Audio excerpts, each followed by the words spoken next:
Alright, another video, another property for sale tayo, mga boss, mga ma'am, mga sir. And this time, beachfront. Meron ng building. Okay. Palabas po yan ng bayan, going to Manila and going to Iba. And this place is about 4 hours drive from Manila, 30 minutes drive to Iba, Zambales. Palabas nito, about 15 minutes drive, andyan na po kayo sa National Highway. Palabas nung pinaka-downtown ng Cabangan, Zambales. Yeah, right. We are here right now sa Cabangan, Zambales, San Isidro. Beachfront po itong binibenta. Frontage, I think this is 5, 10, 15, around 20 meters. 5, 10. Around 15 or 18 meters ang frontage ng property. Okay, now, ang total size po ng property ay nasa 1,061. May building na po. Unfortunately, hindi tayo makapasok sa building, no? Okay.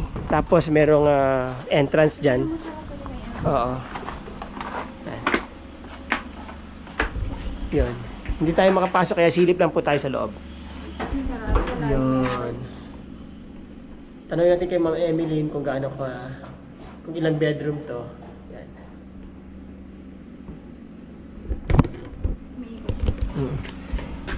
Ma'am, si Ma'am Emily ng ano nito representative na may-ari. Hello po.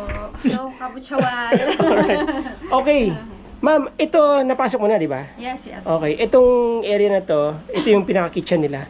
Gaano kalaki yung property? May kitchen dito sa may 1 bedroom. 1 bedroom sa baba. Tapos sa taas 2 bedroom. 2 bedrooms. Gaano kalaki yung property again? 1,061? 1,061. 61. Okay. Ilang bedrooms to lahat, ma'am? 3 bedrooms po.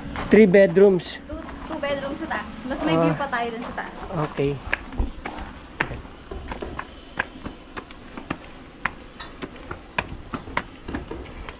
Anyway, magsisend na lang po si Ma'am Emeline ng mga pictures na popost ko dito sa video na to. O yan. Yun. Ito, ilang bedrooms to? 2? Yan. Silip tayo dito sa bedroom na. Yan. So, ayan po ang yan. Ano to bedroom? May bedroom po. Ito. May sala, tapos may bedroom. Okay, may sala tapos may bedroom. Okay, itong size ng house is around, I think, ang isang floor ay nasa 1, 2, 3, 4, 5, 6, 7, 8. Mga 40 to 50 square meters. 100 square meters po total floor area nitong bahay na to. Up and down. Fully fenced yung property. Yan. Again, 1,061. Front view, mountain view. Clean title, ano? Clean title. Clean title. Oo. Ayun na, mountain view. Wow. Okay, tapos beachfront view. Andiyan ang sunset. Di ba? Sunset. Okay, so Tayo sa harap. antena. Ito, garahe siya na pwedeng second floor. Ito. Yes, sir. Garahe, carport po yan. May hagdan to. Oo. May hagdan daw yan. Pwedeng maglagay dyan ng view deck. Parang ganon. Or second floor. Pwede pang gawing kwarto yan. Naka-design. Malalaki ang poste. Ayan, maluwag ang gate, ano? Oh. Tapos, along Barangay Road, sementado yan. Puro beach house ang katabi. Okay na po dito kasi alam nyo, kompleto na po ang ano dito. May internet signal, meron pong kuryente, may mga source ng tubig, madali lang ang source ng tubig. So ito yung pinaka frontage ng bahay. Very safe kasi merong parang gate din yung pinaka main door nyo. Okay, hindi siya nakayero, no? Sementado lahat. So matibay ang pagkakagawa niyan, malamang. Alright, then fully fenced. Meron dito mga malalaki na yung puno ng talisay, oh. Malilim na dito. Yan. Then, yan. I think this is CR. Outside CR. Yun. Shower. Comfort room. Tapos, Poso Negro siguro to. And then, meron pang isang kubo dito. Yan.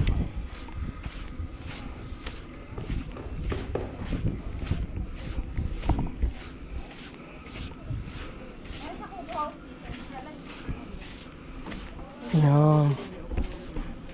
Nakataas pa ang Ayun. Ayan. Ditong kubo house. So may kubo-kubo dito, no? Ayan, no? Maganda pa, ha? Tours ka. Oo. Pag may bisita ka, dito sila. Yes. Mga nagiinuman. Oo. Pwede actually itong i-develop into Convert to Airbnb.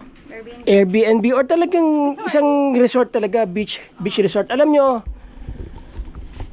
mga sir, no? Ito pong Kabanggan, kapag nag-peak season, kulang po ang accommodation dito, itong Kabanggan.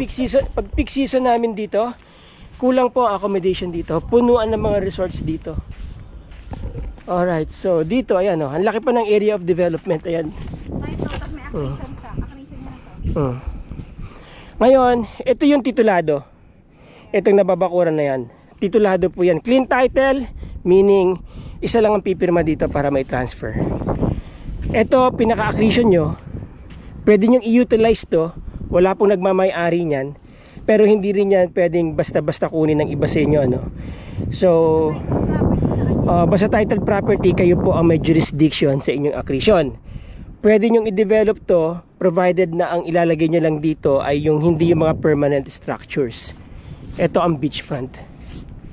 Yon. Ang katabi po ninyo dito puro resorts din.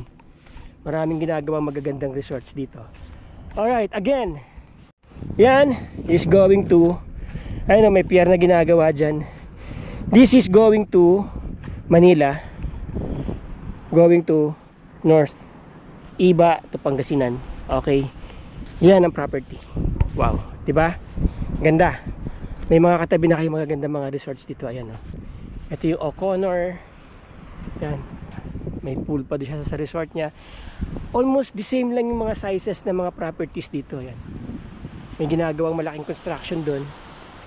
Yan ang beachfront. Kalmado dagat ngayon. Okay. Recap tayo mga sir. This property has a clean title, 1,061 to be exact square meters. May building, may improvements na po. Very accessible, sementado yan hanggang all the way to Manila. Is being sold or for sale for 20 million. Mura na po yan. Lumalabas na mga a little bit lower than 20,000 per square meter. Okay, titled po yan. This is a good investment. 1,000 square meters. There you go. Okay? Kung interesado kayo, kausapin niyo po si Ma'am Emeline. Siya po ang mag-aasikaso sa inyo dito, including the visitation. And dyan, kontakin niyo lang po ako dyan sa aking Viber, WhatsApp, and Globe. And then sa aking email. Ang aking Facebook link nasa description. Lahat ng contact details ko po nandyan. Message nyo ako, sasagutin ko kayo within 24 hours. Once again, maraming salamat po sa inyo sa time na ibinigay niyo para mapanood tong video na to. Maraming salamat po. Till the next video.